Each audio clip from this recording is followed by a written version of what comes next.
अच्छा जी, तो ये फूटा क्यों रिस्पॉन्ड कर रहा है? एक second.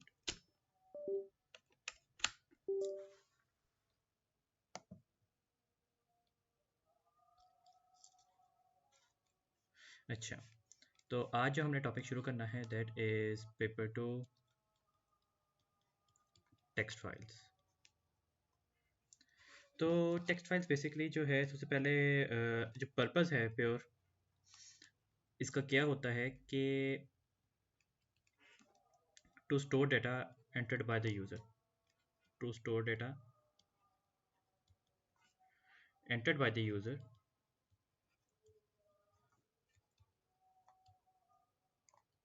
or to store data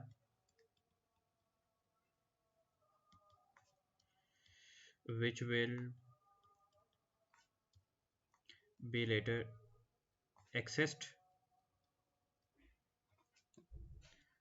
by the user। अच्छा, ये मैंने क्यों लिखा कि एंटर्ड बाय द यूज़र, या इसका जो पर्पस है कि जो डेटा बाद में एक्सेस होना है जब कंप्यूटर को डेटा प्रोसेस करता है या जब यूज़र एंटर करता है डेटा सेव करने के लिए, तो टेक्स्ट फाइल्स में करता है, टेक्स्ट फॉर्म में करने के लिए। इसके अलावा बाइनरी फाइल्स होती हैं, इस पर रिकॉर्ड स्टोर होते हैं। बाइनरी फाइल्स जो होती है ना, वो डायरेक्टली ह्यूमन अंडरस्टैंडिंग के लिए नहीं होती हैं। वो बेसिकली कंप्यूटर अपने लिए डाटा स्टोर करने के लिए बाइनरी फाइल इस्तेमाल करता है, और जब वो हमारे लिए डाटा को स्टोर करता है ना, तो फिर वो उसको टेक्स्ट फाइल में स्टोर कर रहा होता है, जो टेक्स्ट फॉर्म का डाटा होता है। ऑफ कोर्स बाकी इमेज फाइल्स को इमेजेस में करेगा, वीडियोस को वीडियोस में, लेकिन जो ह्यूमन अंडरस्टैंडिंग के लिए डाटा उसने प्रोड्यूस किया टेक्स्ट की फॉर्म में, तो वो उसे टेक्स्ट फाइल्स में रखेगा। ये चीज़ जो है ये ज़्यादा आपको समझ आएगी जब आप पेपर 3 करोगे। पर्पस अभी आपको इसका कोई खास आपके काम का नहीं है। बात करते हैं हम स्ट्रक्चर की ऑफ द टेक्स्ट फाइल, कि टेक्स्ट फाइल का स्ट्रक्चर क्या होता है। अच्छा, ये स्ट्रक्चर वाले पॉइंट जो है ना, बड़े गौर से देख लेना कि मैं क्यों बता रहा हूँ, क्या क्या पॉइंट बता रहा हूँ, क्योंकि यही सारी की चीज़ों के ऊपर जो है ना सिर्फ आपका सवाल आएंगे। इतने कॉम्प्लेक्स कोड नहीं आते, बिल्कुल जैसे से एरेज और रिकॉर्डेड टाइप के सवाल थे ना, वैसे ही सवाल होते हैं इसके भी। लेकिन स्ट्रक्चर समझना बड़ा ज़रूरी होता है टेक्स्ट फाइल का, वो उस पर ज़्यादा जज कर रहा होता है। सबसे पहली बात तो ये कि only string data type can be stored, only string data type can be stored.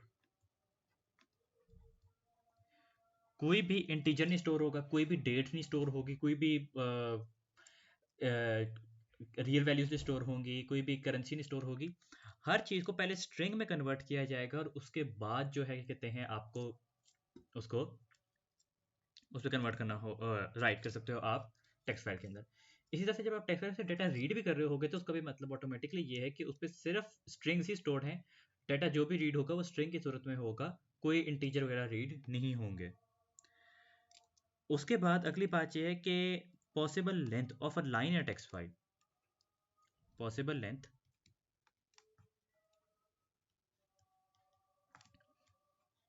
of a line in a text file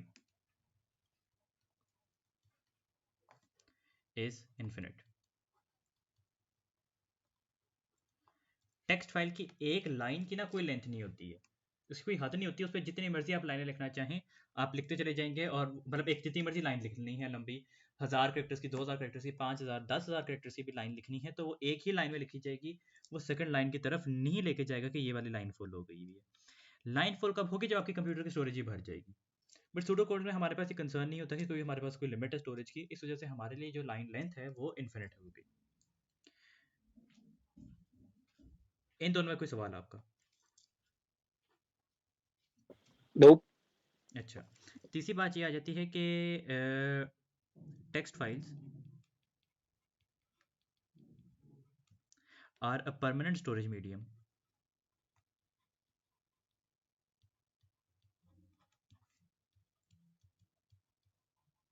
मुझे इसको सेपरेट लाइंस पे लिख लेना चाहिए, वरना वो बहुत कंजस्टेड हो जाएगा सारा।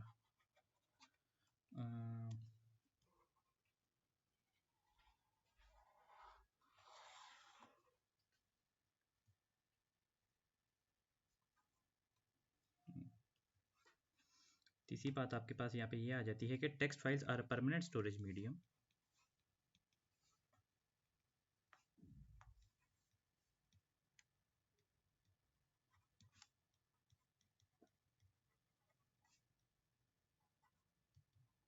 Unlike arrays,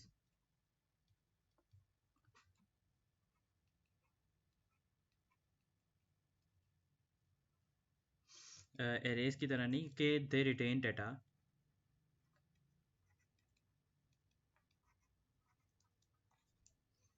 if the program is closed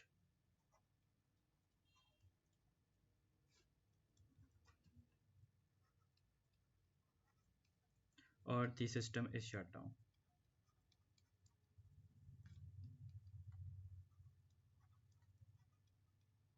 हमने एक फॉल्ट जो एरेज का था कि उसमें सिर्फ एक डेटा टाइप स्टोर हो सकती है जो उसके डिफाइन की जाए, उसको हमने रिजॉल्व किया था वाया रिकॉर्ड डेटा टाइप कि उस पर रिकॉर्ड डेटा टाइप स्टोर कर ले तो उस पर मल्टीपल डेटा टाइप स्टोर हो जाती हैं। दूसरी इशू ये था टेक्स्ट फाइल्स का कि जब आप प्रोग्राम को क्लोज कर देते हैं या रीस्टार्ट करते हैं तो एरर क्लियर हो जाती है।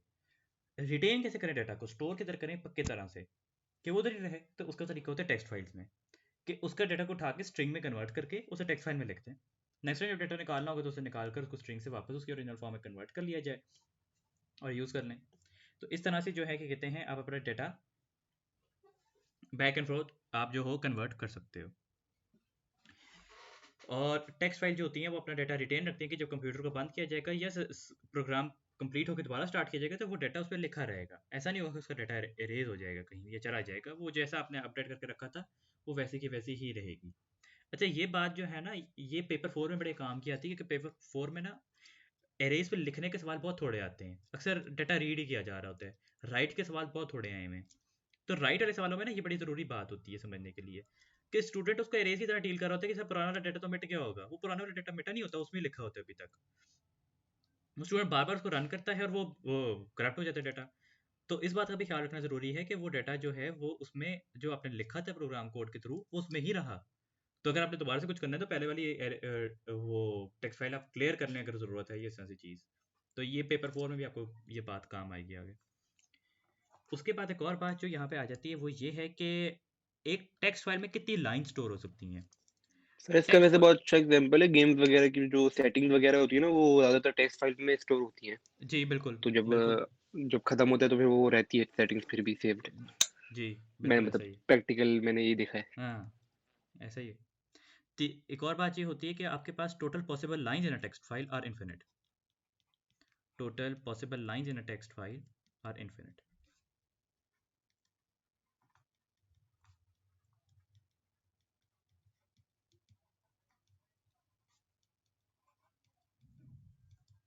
अच्छा, ये वैसे इन्फिनिट नहीं होती। अगर आप हकीकी दुनिया में बात करें तो जब आपके कंप्यूटर की स्टोरेज भर जाएगी तो ऑफ कोर्स ये रुक जाएगा।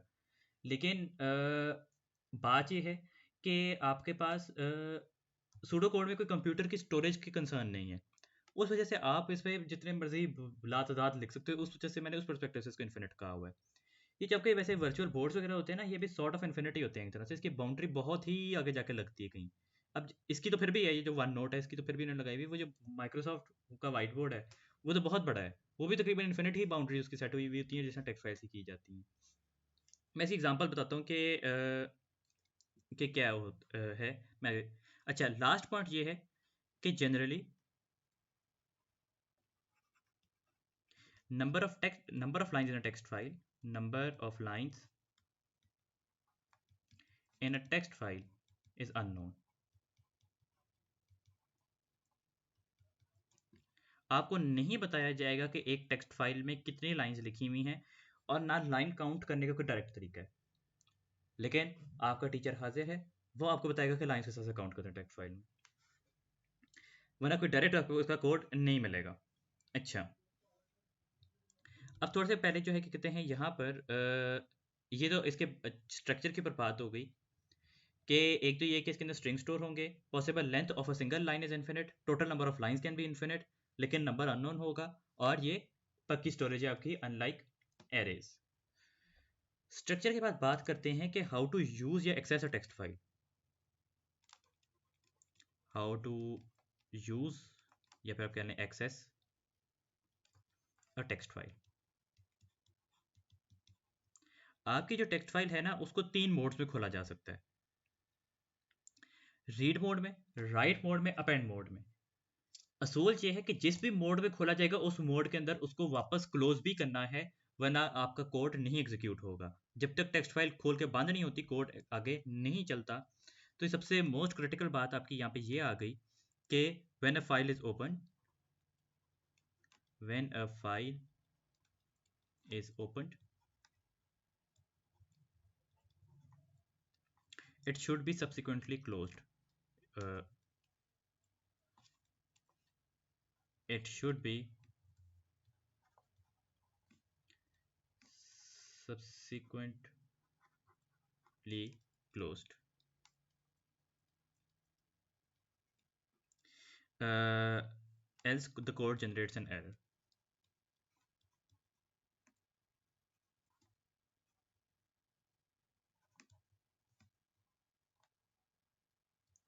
पेपर 4 में भी, क्योंकि मैं जो क्लासेस ले रहा हूँ अभी रिसेंटली पेपर 4 की, उसके अंदर जो है वो टेक्स्ट फाइल से करा रहा हूँ। तो उसके अंदर बेसिकली जब आप फाइल को ओपन करते हैं और आप उसे क्लोज ना करें तो आपका कोड एग्जीक्यूट नहीं करता। ये बात बड़ी ज़रूरी है कि फाइल को क्लोज किया जाए, क्योंकि फाइल को अपना ऑपरेशन रोक के डाटा सेव करना पड़ता है। अगर फाइल क्लोज दी हुई भी तो नेक्स्ट टाइम वो उसको सेव नहीं कर सकता, अपडेट नहीं कर सकता, जिस वजह से वो कोड को एग्जीक्यूट नहीं होने देता। जब भी फाइल ओपन हुई है उसको कोड के बाद आपने क्लोज करना लाजमी है। फाइल को 3 मोड्स में ओपन किया जा सकता है। There are 3 modes to open a text file. There are 3 modes to open a text file. कौन कौन से मोड्स हैं उसके ऊपर बात कर लेते हैं। सबसे पहले आपके पास आ जाता है रीड मोड। दूसरा आपके पास आ जाता है राइट मोड। और तीसरा आपके पास आ जाता है अपेंड मोड। रीड, राइट और अपेंड क्या कर रहे होंगे? देखो, जो आपका रीड मोड है ना, ये आपका डाटा रीड करता है इन an existing file. Reads, read करके अपने आउटपुट करना हो, उसको प्रोसेस करना हो, उसके लिए reads data in an existing file. Write mode क्या करता है? Creates and writes to a blank file. Creates and writes to a blank file. ये राइट मोड के ऊपर जो सवाल आता है पेपर में कि आप क्रिएट करें टेक्स्ट फाइल, तो उसको बेसिकली आप राइट मोड में जब खोलते हैं ना तो उससे टेक्स्ट फाइल क्रिएट हो जाती है उस तरह की। तीसरी बात आ गई अपेंड मोड। अपेंड मोड में क्या हो रहा है कि अपेंड मोड में आपके पास फाइल जो है एग्जिस्टिंग फाइल में डाटा लिखने के लिए, टू राइट डेटा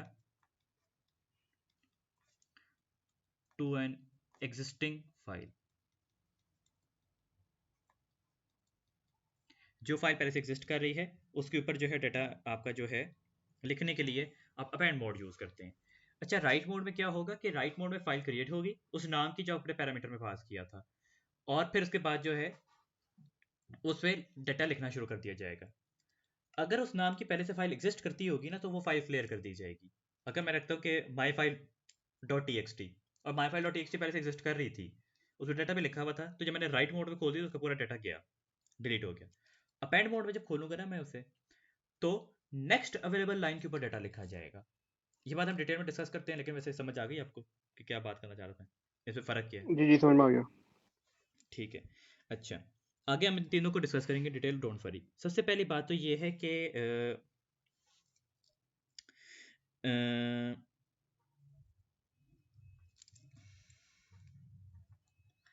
कि जब आप कोई भी डाटा रीड करते हैं या राइट करते हैं, व्हेन द रीड फाइल और राइट फाइल, यानी कि जब आपने एक लाइन लिखनी होती है या लाइन पढ़नी होती है, कमांड इज एग्जीक्यूटेड,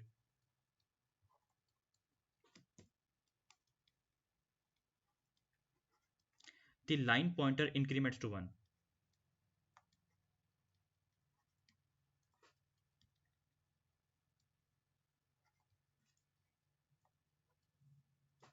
नहीं, इंक्रीमेंट्स बाय 1, वो एक आगे चला जाता है। Increments to the next line कह रहे हैं, टू द नेक्स्ट लाइन।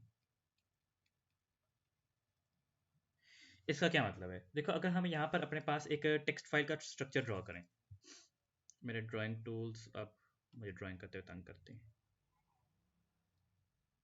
देखा सिर्फ सीधी लाइन ड्रॉ करके दी मुझे, अब करके देगा। ये आपके पास टेक्स्ट फाइल आ गई। आप देख सकते हो कि मैंने ना इस तरफ कोई लाइन ड्रॉ की है, ना मैंने इस तरफ कोई लाइन ड्रॉ की है। उसका पर्पस ये है कि क्योंकि लाइन की लेंथ भी इन्फिनिट है and total number of lines भी इन्फिनिट है। रीड मोड में लाइन इन्फिनिट नहीं होती, लेकिन राइट मोड में होती है। इसके ऊपर हम बात करते हैं। बात क्या है कि आपके पास टेक्स्ट फाइल्स के अंदर लाइंस लिखी हुई है। फॉर एग्जांपल आपके पास एक लाइन ये है, नेक्स्ट लाइन आपके पास ये है, उसके बाद अगली लाइन आपके पास ये है, और ये चौथी लाइन है, और ये पांचवी लाइन है। क्या होगा कि पहले आपका जो लाइन पॉइंटर है ना, वो इस तरफ पॉइंट कर रहा होगा। आपने जब ओहो, लाइन पॉइंटर जो है ना आपका इस तरफ पॉइंट कर रहा होगा।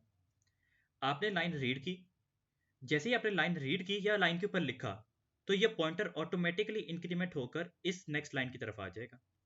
फिर से आपने ये रीड की या राइट की, तो ये वाला अगली दफ़ा इंक्रीमेंट होकर इस तरफ आ जाएगा। तो जैसे जैसे आपने कोई डाटा रीड किया या आपने डाटा राइट किया, तो लाइन पॉइंटर इंक्रीमेंट होता जाएगा टुवर्ड्स दी नेक्स्ट लाइन की तरफ। ये बात क्लियर हुई? सर मुझे समझ में नहीं आया, मतलब हमने मतलब राइट किया तो फिर वो ऑटोमेटिकली नेक्स्ट लाइन पे चलेगा? जी, ऑटोमेटिकली नेक्स्ट लाइन पे चला जाएगा वो, ताकि अगली लाइन रीड की जा सके। सही। अच्छा, line pointer initially points towards the first line whenever या when a text file is opened in read or write mode,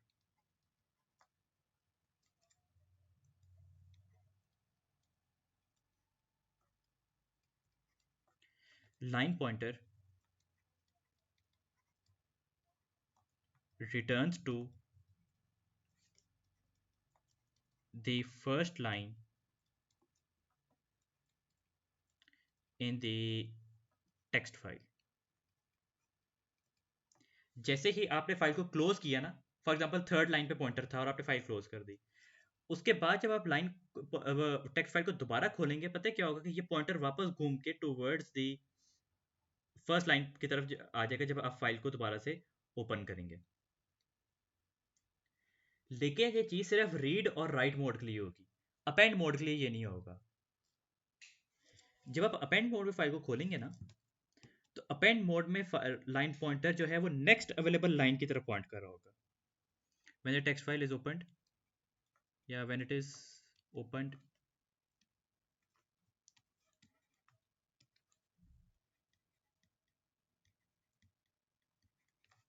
in append mode,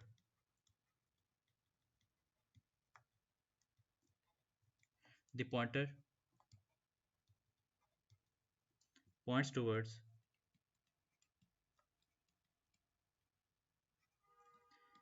the next available free line। यानी जो लाइन नेक्स्ट खाली होगी, फॉर एग्जांपल यहाँ पे text file में 5 लाइनें लिखी हुई थी, तो जब आप अपेंड मोड में खोलोगे ना, तो वो इस छठी लाइन की तरफ जो है वो पॉइंट कर रहा होगा जब आप अपेंड मोड में इसको खोल रहे होगे। जब रीड और राइट में खोलोगे, तो उसमें क्या होगा कि उसके अंदर ये पहली लाइन की तरफ वापस पहुंच जाएगा। और जैसे ही कोई लाइन रीड या राइट की जा रही होगी, तो उस सूरत में ये नेक्स्ट लाइन की तरफ जो है ये इंक्रीमेंट करेगा बाय 1। याद रहे कि एक ब्लैंक लाइन या एक ब्लैंक स्ट्रिंग लाइन के ऊपर स्टोर होने में फ़र्क है। ये छठी लाइन है ना अभी इस टेक्स्ट फाइल के लिए, वो खाली है। लेकिन ये जो पहली 5 लाइन है ना, इनमें से मुमकिन है किसी में एक ब्लैंक स्ट्रिंग स्टोर्ड हो। तो जिसमें ब्लैंक स्ट्रिंग स्टोर होगा ना, उस लाइन का ब्लैंक लाइन ही कंसिडर करोगे। क्यों? मतलब ये कि वो अपेंड मोड उस तरफ नहीं आएगा, अपेंड मोड इन सारी लाइंस के बाद वाले पे आएगा। हो सकता है कि ये थर्ड लाइन जो है, ये वाली लाइन जो है एक खाली स्ट्रिंग हो। ऐसा नहीं होगा कि अपेंड मोड इसकी तरफ आ जाएगा, अपेंड मोड आएगा इधर ही, क्योंकि वो इसको ये ज्यूम करेगा कि इधर डाटा लिखा हुआ है। सीक्वेंस में जो नेक्स्ट अवेलेबल लाइन है ना, सीक्वेंस में जो नेक्स्ट अवेलेबल लाइन है वो उसकी तरफ आएगा। ये बात समझ में आई? समझ में आ गया। अच्छा, उसके बाद आपके पास जो आखिरी बात आ जाती है पॉइंटर से रिलेटेड, इसके लाइन पॉइंटर से रिलेटेड, वो ये है कि line pointer can not be controlled manually. Line pointer can not be controlled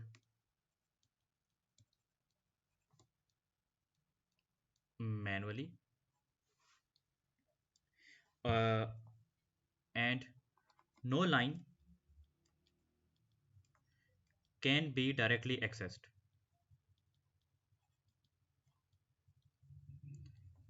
like अगर आप ये कह के रीड लाइन नंबर 6, ऐसा नहीं, कोई ऐसी कमांड एग्जिस्ट नहीं करती, आपको सीक्वेंशियली छठी लाइन की तरफ आना पड़ेगा।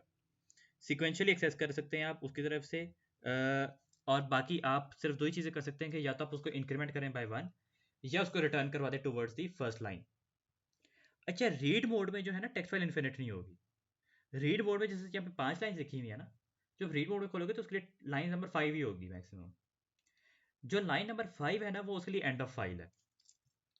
इधर एक लाइन से मार्क कर देता हूँ कि अगर ये आपके पास दिस थिंग, ये जो मैंने शेडेड एरिया बनाया है ना, ये EOF कहलाता है, यानी कि ये आपका एंड ऑफ फाइल है for the read mode. And of file in read mode. File जो है ना रीड मोड में जब खुलेगी तो उसके लिए 5 लाइनें ही हैं, और आपने अगर सारी लाइंस पढ़नी हो ना तो आप while not and of file के लिए कोड लगाते हो। ये आपका एंड ऑफ फाइल पॉइंटर होता है कि जिसका मतलब ये कि इससे आगे फाइल खत्म हो गई है, इससे आगे डाटा नहीं लिखा हुआ। हाँ, लेकिन राइट या अपेंड मोड में ये एग्जिस्ट नहीं करता, ये सिर्फ रीड मोड में एग्जिस्ट करता है। ये आपकी लास्ट रिटर्न लाइन के बाद लिखा हुआ होता है, जो आखिरी लाइन होती है ना टेक्स्ट फाइल, ये उसके बाद वाली लाइन पे लिखा हुआ होता है। लिखा नहीं होता, मतलब लगा होता है। ये बात समझ में आई? समझ गया। ठीक है। उसके बाद आपके पास यहाँ पर आखिरी बात आ जाती है कि जब आप कोई टेक्स्ट फाइल क्रिएट करते हैं, text file is created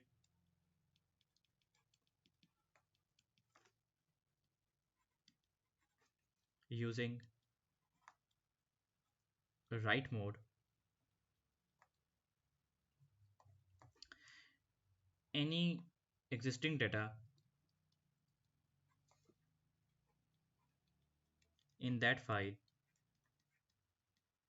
is deleted। कि अगर उसमें कोई डेटा एग्जिस्ट करता होगा तो उस डेटा को डिलीट कर दिया जाएगा आपकी टेक्स्ट फाइल के अंदर से। अच्छा, अब बात करते हैं कि ये जो सारी हमने मोड्स की बात कर दी और ये सारे इसके फंक्शनिंग की बात की है, ये सारी समझना जरूरी इसलिए क्योंकि ये सारी चीज़ों के ऊपर एग्जामिनर आपको जज कर रहा होगा। ये नहीं कि आपको लिखने को कहेगा कि बातें लिखो, नहीं, वो इन चीज़ों के ऊपर आपको जज कर रहा होगा। वर्किंग क्योंकि बहुत ही सिंपल सी है, वर्किंग में आपको दिखा देता हूँ कि आप कैसे कर इन सारे मोड्स को यूज़ करते हैं। इधर हम टॉपिक डाल देते हैं कि हाउ टू रीड, राइट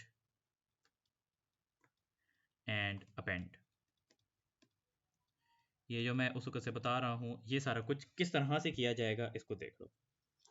सबसे पहले हम बात कर लेते हैं अपने पास राइट करने की, कि डाटा लिखा किस तरह से जाता है इन a text file.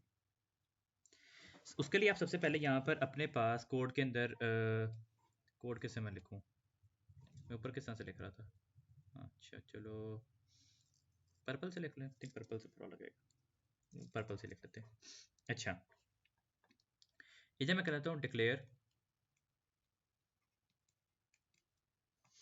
My str string, और उसके अलावा हम माई str को साइन कर देते हैं यहाँ पर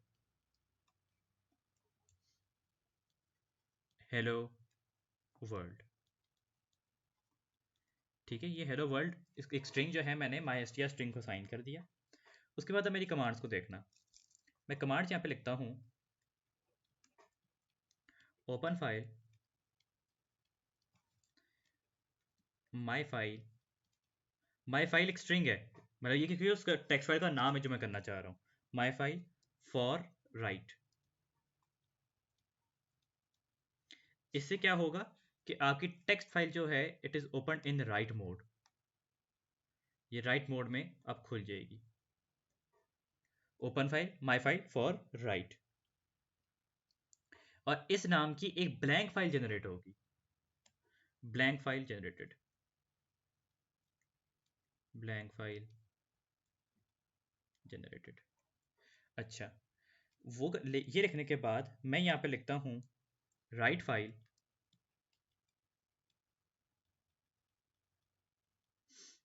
माई फाइल, राइट फाइल के लिए आप ब्रैकेट लगाते हो, माई फाइल, इसके अंदर स्ट्रिंग में नाम है, और यहाँ पर आप अपने पास माई str जो वेरिएबल है वो लिख दिया, ठीक है। और उसके बाद आप फॉर एग्जांपल यहाँ पर जो है एक और स्टेटमेंट खुद से लिखना चाहते हो,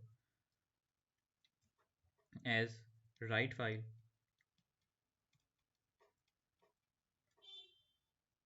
माई फाइल कॉमा, दूसरा स्ट्रिंग आपके पास आ जाता है how are you.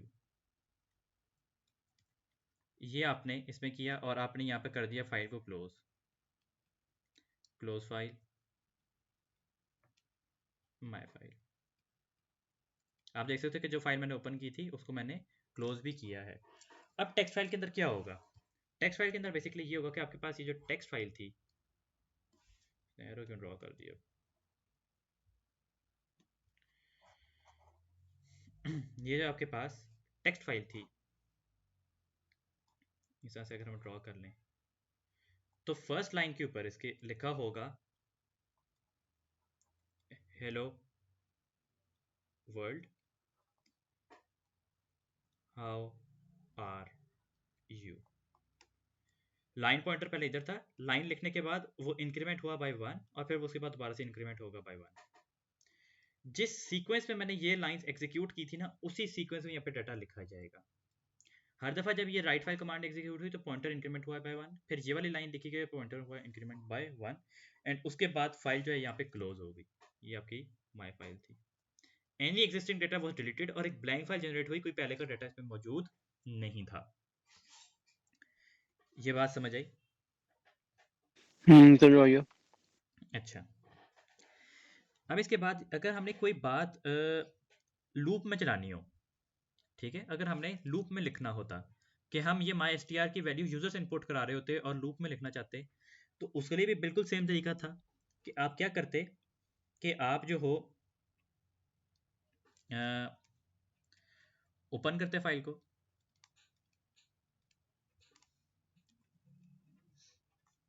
Shapes of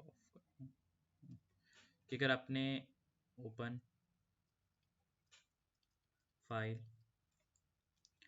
my file for read sorry right, अगर आपने लूप में लिखवाना होता तो क्या करते, उसके बाद आप यहाँ पे लूप लगा लेते इजीली, कि आप यहाँ पे लूप लगाते for example for x 1 to 5, आप क्या करते कि आप यहाँ पर माई str को साइन करते यूज़र से इनपुट लेकर ना, तो वो इस तरह से तो नहीं होता, वो ये होता है इनपुट माई str, इनपुट माई str आप यूज़र से इनपुट कराते और आप ये लाइन लिखते इसके ऊपर right file my file my str, और उसके बाद जो है कि कहते हैं आप यहाँ पे लूप सिंपली एंड कर देते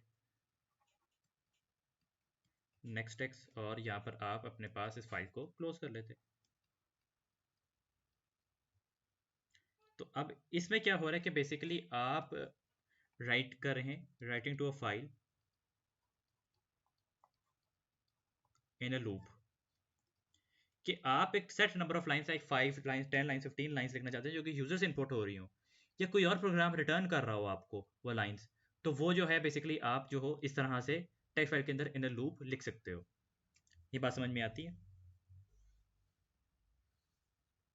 समझ में आ गया।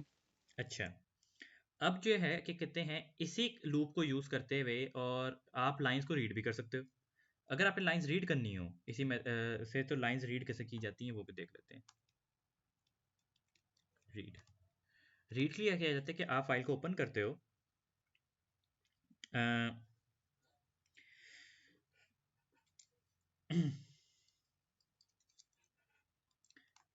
डिक्लेयर, यार ये क्या बंद क्यों नहीं होता है खुद से, खैर, डिक्लेयर दिस str, ये भी स्ट्रिंग है आपके पास। एंड अब आप क्या करते हो कि आप यहाँ पर फाइल के लिए लूप लगाते हो, ओपन फाइल,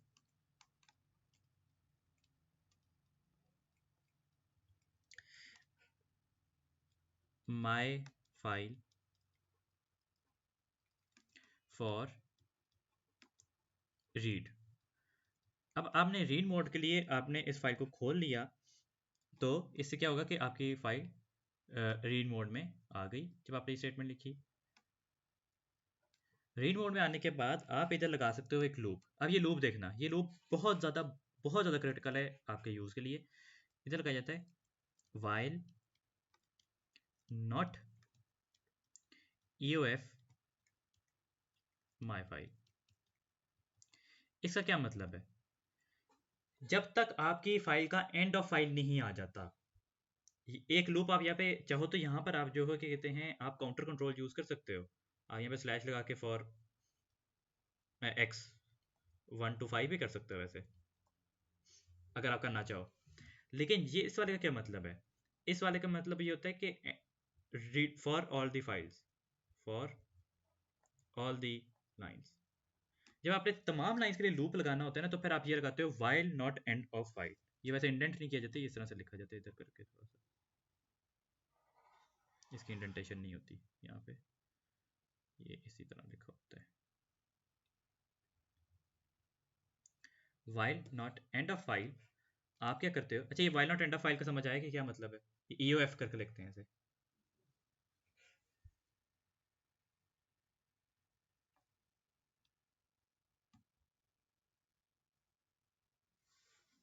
समझ में आया?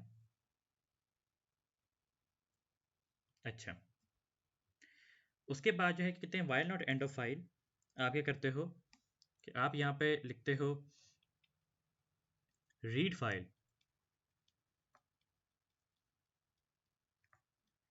माई फाइल कॉमा माई, नहीं इधर हमने वेरिएबल बनाया था इसके लिए दिस str। जो भी लाइन थी आपकी वो दिस str में रीड हो जाएगी। ओहो, दिस str।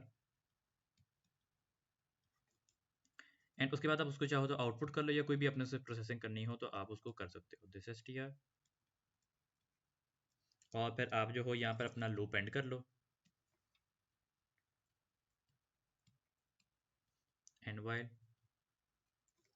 और उसके बाद आप जो है अपने पास यहाँ पे फाइल को क्लोज भी कर लो, क्लोज फाइल माई फाइल। इससे माई फाइल क्लोज हो गई। अच्छा, अब पता है क्या होगा कि ये जिस तरह से इस पे दो लाइंस लिखी हुई थी ना, ये पहले हेलो वर्ल्ड रीड करके आउटपुट करेगा, हाउ आर यू रीड करेगा, उसके बाद एंड ऑफ फाइल ट्रू हो जाएगी स्टेटमेंट, तो ये उसके बाद कोड को एंड कर देगा। अगर रिपीट अंटिल लूप में लगाना हो तो यहाँ पे आप रिपीट लगा के until and of file my file लगाते हो, फिर नॉट नहीं लगाते, repeat until and of file my file. तो ये चीज़ जो है रिपीट अंटिल लूप पे भी इंप्लीमेंट हो जाती है। वरना अगर आप एक limited number of lines read करनी है, लाइक नोन है 5 लाइन्स को रीड करना है, तो फिर आप फॉर लूप लगा लो। और ये कंबाइंड भी लगते हैं, कंबाइंड किस तरह से लगते हैं वो हम आगे बात करेंगे, कंबाइंड किस तरह से लगाया जाता है इसको, कि अनश्योर हो जब आप नंबर ऑफ लाइन्स के लिए, तो उसके लिए जो है कोड डिफर करता रहता है बहुत ज़्यादा, उसको समझने की बीच में जरूरत होती है। अच्छा, इसमें कोई सवाल है आपका? अच्छा, ठीक है। उसके बाद हम बात कर लेते हैं यहाँ पर अपेंड की, कि अपेंड क्या काम कर रहा होता है ये। अच्छा, और ठीक है, अपेंड क्या काम करेगा?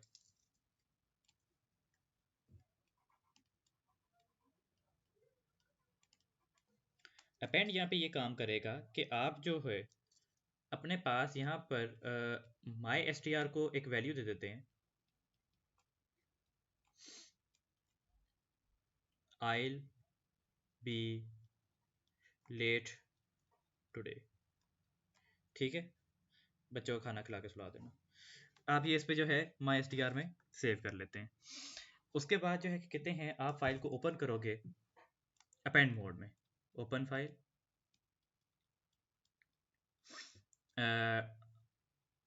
माई फाइल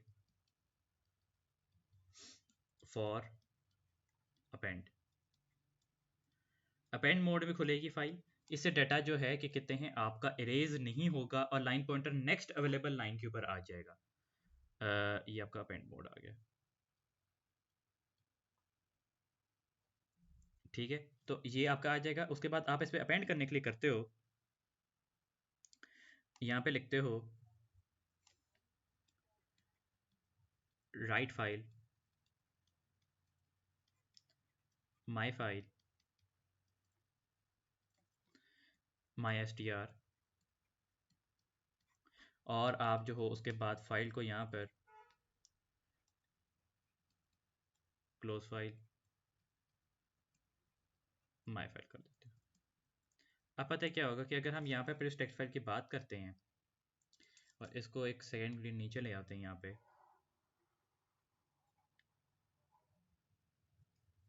कॉपी, और यहाँ पर मैं लाकर इसको पेस्ट कर देता हूँ। अब अपेंड फाइल में क्या होगा कि टेक्स्ट फाइल जो है वो अब इसको यहाँ से शुरू कराएगी। ठीक है, वो ऐसा नहीं होगा कि वो अगली लाइन वो वापस लाइन पॉइंटर ऊपर चला जाएगा। अपेंड मोड इधर से कराएगा और ये इधर लाके अपेंड कर देगा इसके अंदर आई बी लेट टुडे, आई बी लेट टुडे, ये लाकर उसमें अपेंड हो जाएगा और लाइन पॉइंटर फिर से जो है इंक्रीमेंट हो जाएगा बाय 1। इस प्रोसीजर के थ्रू जो है आप नेक्स्ट अवेलेबल लाइन के ऊपर डाटा लिख पाते हो। यहाँ तक ये वाली बात समझ आ गई?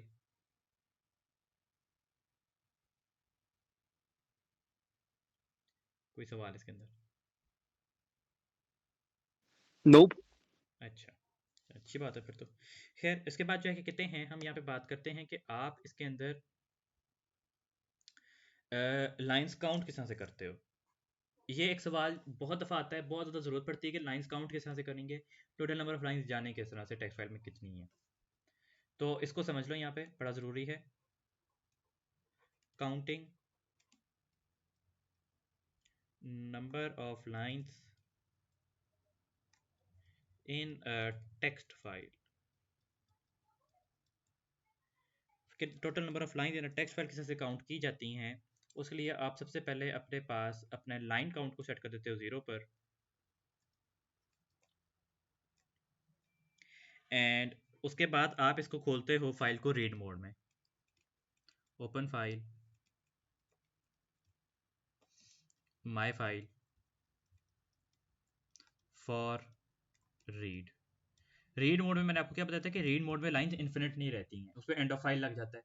अब उस एंड ऑफ फाइल का एक अपने पास फंक्शन बिल्ट इन फंक्शन मौजूद है, वो EOF वाला, वो वही वाला है बेसिकली, वो आपको बिल्कुल एंड पे नजर आएगा लिखा हुआ ये। अब इस EOF को हम यूज करके हम ये काम करेंगे। यहाँ पे लिखा जाता है while not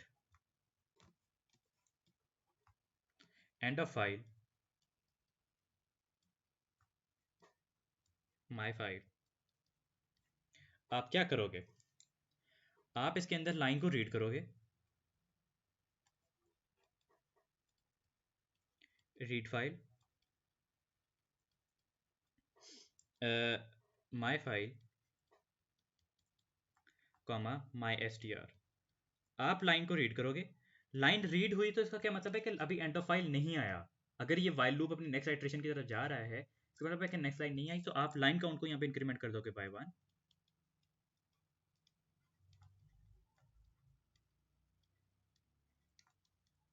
लाइन काउंट आपका इंक्रीमेंट हो गया बाय 1, और उसके बाद जो है कि कहते हैं आप सिंपली यहाँ पर लाकर एंड वाइल कर दोगे, एंड उसके बाद आप फाइल को कर दोगे क्लोज,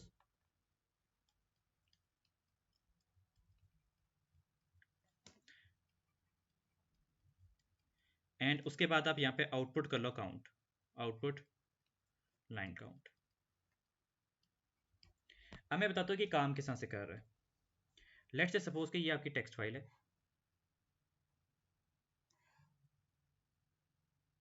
और इसके अंदर जो है आपके पास किसी ने लिखी हुई हैं इसमें लाइंस, ठीक है, एक ये लाइन लिखी हुई है, दूसरी लाइन ये लिखी हुई है, तीसरी लाइन ये लिखी हुई है, चौथी लाइन ये लिखी हुई है, एंड क्योंकि रीड मोड में खुली तो एंड ऑफ फाइल यहाँ पर एग्जिस्ट करता है लास्ट लाइन के बाद। अब क्या होगा कि लाइन पॉइंटर सबसे पहले किस तरफ आएगा, लाइन पॉइंटर सबसे पहले इसकी तरफ आएगा, लाइन रीड होगी, इस वेरिएबल में स्टोर हो जाएगी। ये वेरिएबल सिर्फ इसलिए डाला गया है क्योंकि बगैर वेरिएबल के ये कमांड एग्जीक्यूट नहीं हो सकती। ये आपका एक फालतू वेरिएबल है, ये आपका एक एक्स्ट्रा है, इसका कोई खास यूज नहीं है, लेकिन ये आपको लिखना लाजमी पड़ता है। लाइन रीड हुई इसका मतलब लाइन एग्जिस्ट करती थी, लाइन काउंट हुआ इंक्रीमेंट। अच्छा, रीड फाइल क्या करेगा, लाइन पॉइंटर को भी इंक्रीमेंट करेगा बाय वन। इधर से भी लाइन रीड हुई, लाइन काउंट 2 हो गया, फिर लाइन रीड हुई 3 हो गया, फिर हुई 4 हो गया। अब क्या होगा, अब एंड ऑफ फाइल आ जाएगी, अब एंड ऑफ फाइल आ जाएगा तो ये रुक जाएगा और लाइन काउंट 4 जो है वो आपका इस केस में आउटपुट हो जाएगा। जब भी ये एक लाइन को रीड करेगा तो ये +1 किया, इधर इधर आके फिर से +1, इधर आके फिर से +1 किया और इधर आके फिर से +1 किया, और इधर जो है वो जा नहीं सकता था क्योंकि इधर जो है आपका एंड ऑफ फाइल आ गया था, तो वो इधर जाने से रुक जाएगा और आपका जो है वो कोड 4 लाइंस आउटपुट कर देगा कि इस टेक्स्ट फाइल में 4 लाइंस थी। ये वो तरीका होता है कि जिसके थ्रू आप total number of lines in a text file जो हैं वो रीड कर पाते हैं। इस वाले में कोई भी सवाल आपका? नोप। अच्छा, इसके साथ जो कहते हैं हमारे पास टेक्स्ट फाइल्स का जो थ्योरेटिकल पार्ट था, यानी कि जो उसका कॉन्सेप्चुअल पार्ट था, वो हमारा कंप्लीट हो गया। अब उसके कुछ टॉपिकल क्वेश्चन देख लेते हैं। ओके, सबसे पहले वो क्वेश्चन हमें दे रहा है कि ये क्या आ गया, हाँ, ओ नो, मैंने सारा सॉफ्टवेयर में टॉपिकल्स खोल दिए। टॉपिकल्स को मैंने ड्रॉ बोर्ड में खोलना था, open with draw board PDF।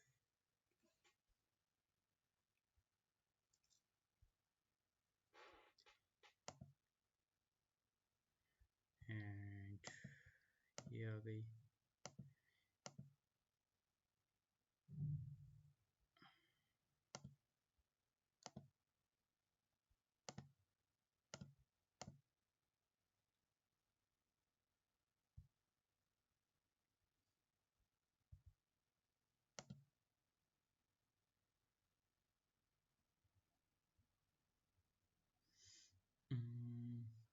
हम्म, अच्छा, तो यहाँ पर ये क्या है,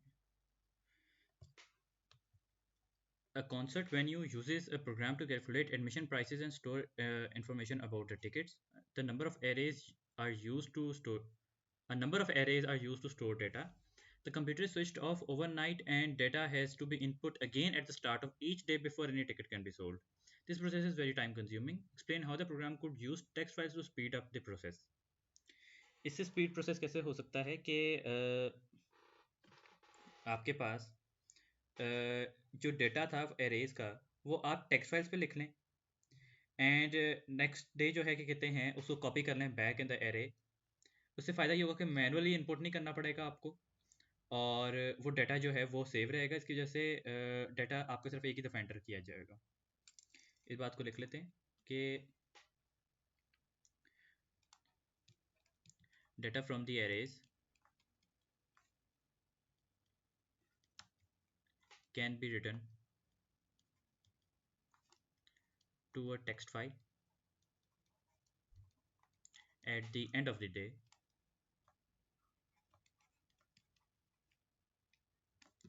or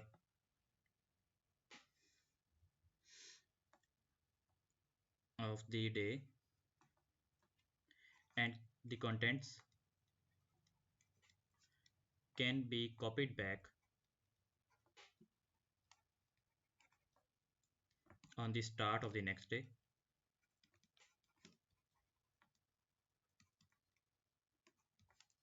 Then there would be no need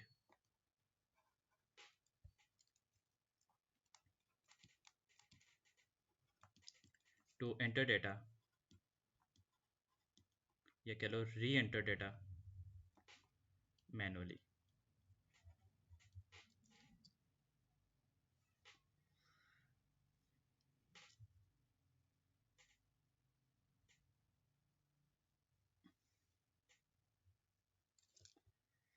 अच्छा, उसके बाद कहते हैं state a characteristic of text file that allows them to be used as explain in part A1। ये वो कैरेक्टरिस्टिक है जो कि मैंने आपको बताया था कि data is retained when the program is terminated. The data of text file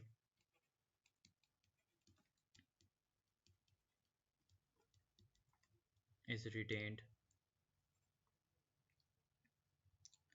when the program is terminated।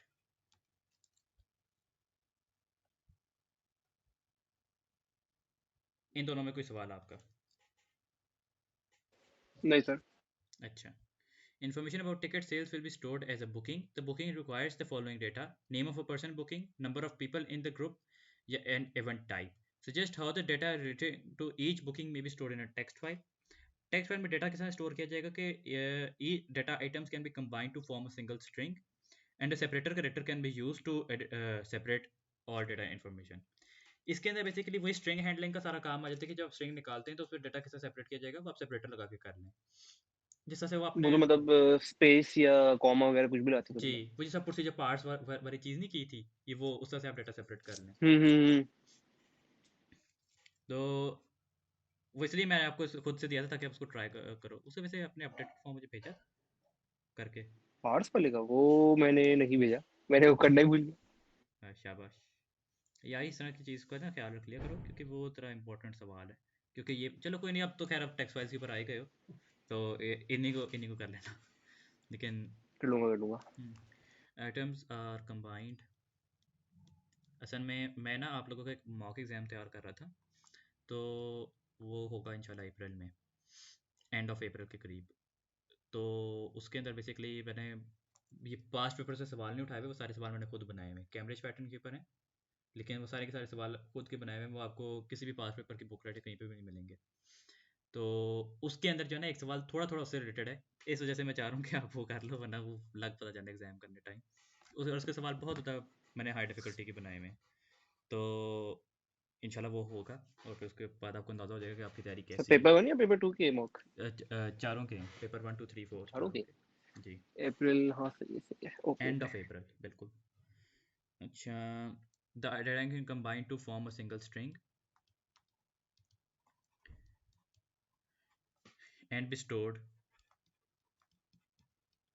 on a single line of a text file, on a single line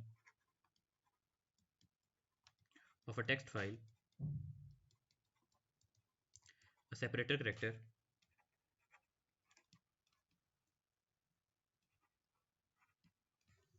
can be used to identify different data items। इसको करने का दूसरा तरीका ये था कि आप तीन लाइंस ऑफ ए फाइल के ऊपर एक बंदे का रिकॉर्ड, एक टिकट का रिकॉर्ड रख लेते। तो लाइन नंबर 1 2 3 पे पहला रिकॉर्ड, फिर 4 5 6 पे अलग, फिर 7 8 9 पे अलग रिकॉर्ड। इस तरह से भी किया जा सकता है और इस तरह की सेपरेशन के सवाल भी आपको मिलेंगे पास पेपर्स के अंदर। ये क्लियर है आपको? हम्म। अच्छा,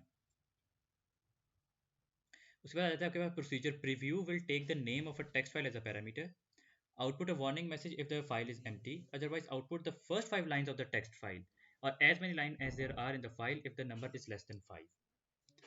वही कहता है कि आपके पास आप name of the text file parameter में लेंगे, वार्निंग मैसेज आउटपुट करेंगे if the file is empty। अगर एंड ऑफ फाइल साथ ही आ जाता है तो इसका मतलब यह है कि फाइल आपकी एम्प्टी है, वरना output the first 5 line of the text file, और वरना जितनी है उतनी आउटपुट करते हैं if they are less than 5। इसके लिए जी कोड किस तरह से लिखा जाएगा ये देखो। सबसे पहले हम फाइल, ये आपके पास प्रोसीजर है प्रीव्यू,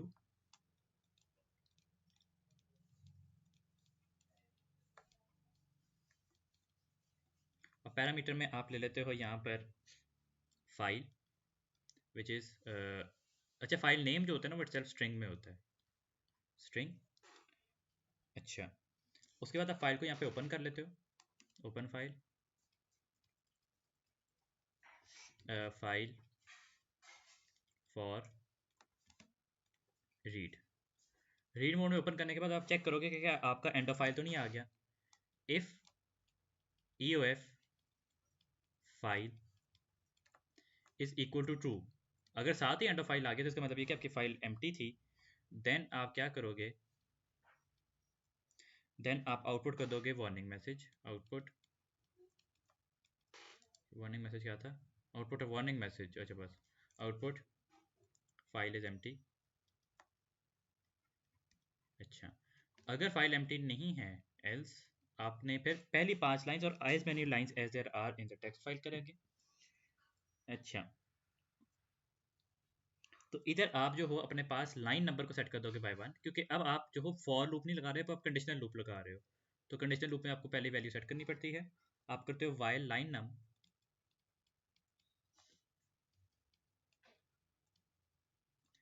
इज लेस देन और equal to 5 and end of file is equal to false. जब तक कि एंड ऑफ फाइल नहीं आया और आपका जो है कहते हैं line number less than equal to 5 है, आप क्या करोगे, आप लाइन रीड करोगे, read file this file, sorry जो फाइल है आपकी, दिस फाइल नहीं, फाइल कॉमा एक वेरिएबल दिस लाइन में जो कि एक स्ट्रिंग होगा, दिस लाइन में हमने इसको रीड कर लिया, उसको हम कर लेंगे आउटपुट और लाइन नंबर को इंक्रीमेंट कर देंगे बाय 1।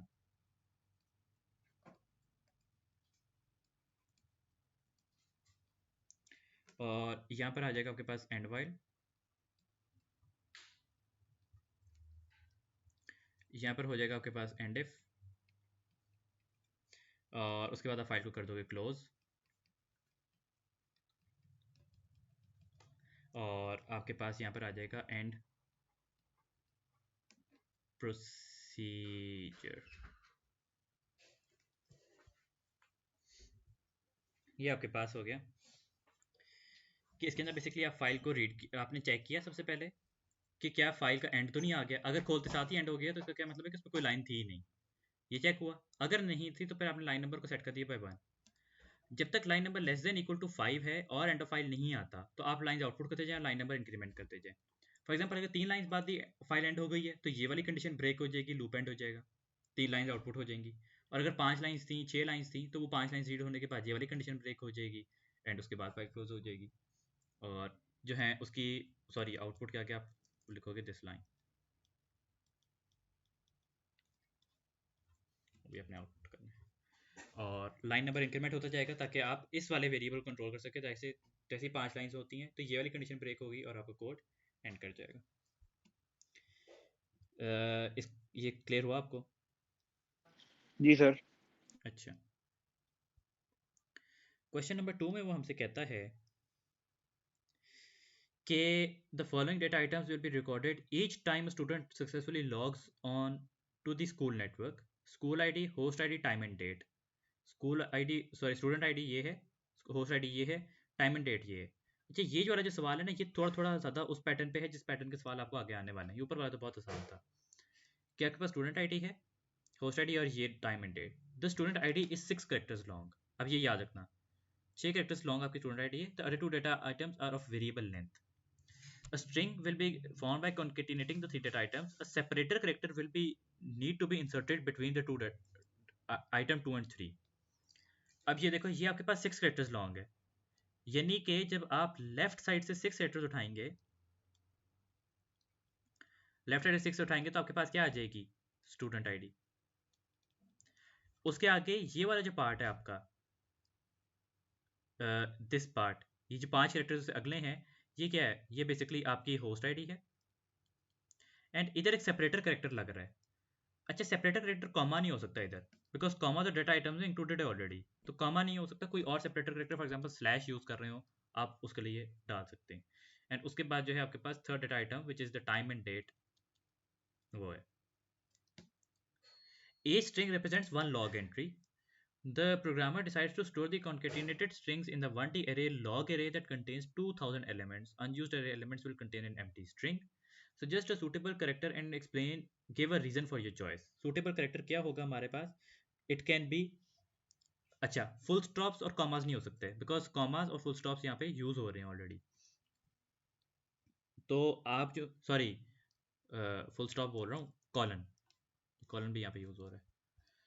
इसकी जगह आप लगा ले सकते हो स्लैश लगा लो, ये करेक्टर स्लैश जो है आप यूज़ कर लो। अच्छा, इधर एक और बात याद रखने की है कि अगर उसमें डेट डेटा टाइप की बात हो रही है ना, कि डेट डेटा टाइप को स्टोर किया गया था, तो स्लैश नहीं लगाना। और पाइथन में याद रखना कि पाइथन के लिए कभी भी फॉरवर्ड स्लैश ना यूज़ करना। फॉरवर्ड स्लैश पाइथन में वो न्यू लाइन के लिए इस्तेमाल किया जाता है, तो वहाँ पे आपने ये भी नहीं यूज़ करना। ये वाला स्लैश जो आपका होता है, ये वाला ठीक है सेपरेटर करेक्टर के लिए। इसका रीज़न ये है कि because this character does not occur in the data records, this character does not occur in the recorded data values। ये बात क्लियर हो गई यहाँ तक?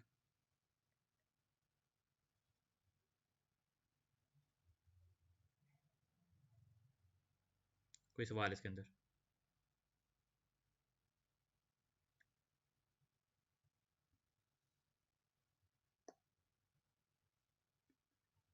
नहीं ले सर। अच्छा, ये बी पार्ट जो है कि कहते हैं ये आपका सॉफ्टवेयर डेवलपमेंट का सवाल है। वैसे इसका आंसर डिज़ाइन है, लेकिन वो हम तब पढ़ेंगे जब उसकी बात है। The function log events will take a student ID as a parameter. अब लॉग इवेंट क्या करेगा, आपसे लेगा स्टूडेंट आईडी पैरामीटर में। For each element in the array that matches the student ID parameter, जो स्टूडेंट आईडी पैरामीटर मैच हो रहा होगा एरे के अंदर, क्या करेगा, add the value of the array element to the existing text file log file. अच्छा, वो क्या करेगा कि जैसे ये वाली आईडी मैच करेगी ना आपकी एरे के अंदर से, तो वो इस वाली को एरे में लिख देगा लॉग फाइल के अंदर। एग्जिस्टिंग टेक्स्ट फाइल है। अब एग्जिस्टिंग टेक्स्ट फाइल का क्या मतलब है कि एरे को सॉरी टेक्स्ट फाइल को आप अपेंड मोड में खोलोगे, राइट में नहीं खोलना क्योंकि एग्जिस्ट करती है पहले से। Assign an empty string to the array element, जो आपके पास जो है क्या कहते हैं एरे एलिमेंट है, उसको आप एक एम्प्टी स्ट्रिंग असाइन करोगे। Count the number of lines added to the file, return this count. Count करोगे नंबर ऑफ लाइंस जितनी ऐड की गई और काउंट रिटर्न कर दोगे। अब क्या इसका किया जाएगा ये देखते हैं कि सबसे पहले हम इधर बनाएंगे अपने पास फंक्शन का हेडर, फंक्शन लॉग इवेंट्स। इससे क्या लेना था, स्टूडेंट आईडी पैरामीटर में ले ली, एक स्ट्रिंग है एंड इट रिटर्न्स इंटीजर, क्योंकि काउंट रिटर्न कर रहा था ना। इंटीजर रिटर्न करेगा ये। आप क्या करेंगे, आप अपने पास काउंट को इनिशियली सेट कर देंगे 0 पर, और आप फाइल को उसके बाद ओपन करेंगे अपेंड मोड में, open file,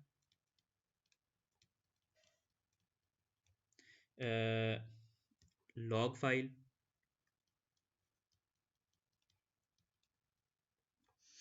for append. Append mode में फाइल को खोलने के बाद आप इधर लूप लगाएंगे 200 एलिमेंट्स का, फॉर इंडेक्स सॉरी 2000 एलिमेंट्स का, 1 to 2000। एंड उसके बाद आप यहाँ पर दिस डेटा के अंदर आप यहाँ पर जो एरे थी आपकी, एरे का क्या नाम था, log array. Log array data आप उठा लेंगे अपने पास। डेटा उठाने के बाद आप यहाँ पर उसके लेफ्ट साइड से 6 करेक्टर्स को चेक करेंगे। लेफ्ट साइड से आप जो हैं इसके 6 करेक्टर्स को चेक करेंगे कि if left this data comma 6 is equal to student ID, then आप क्या करोगे, आप इस पूरे डेटा एलिमेंट को एरे में लिखोगे। स्टूडेंट आईडी, देन ये स्टूडेंट आईडी पैरामीटर में आई थी, अगर ये है तो आप इस पूरे डेटा आइटम को आप write file log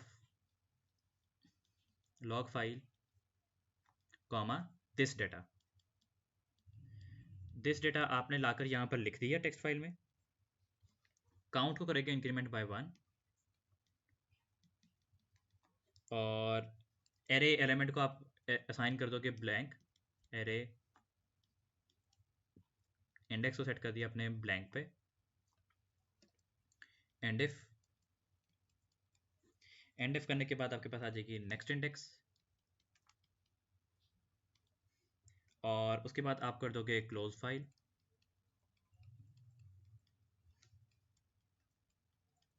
log file, और काउंट रिटर्न करके कोड को एंड कर दोगे, रिटर्न काउंट एंड फंक्शन।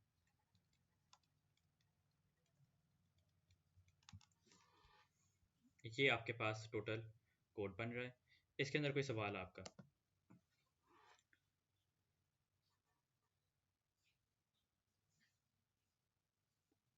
अच्छा, तो मेरे ख्याल से कि आज के लिए ये थे क्वेश्चंस।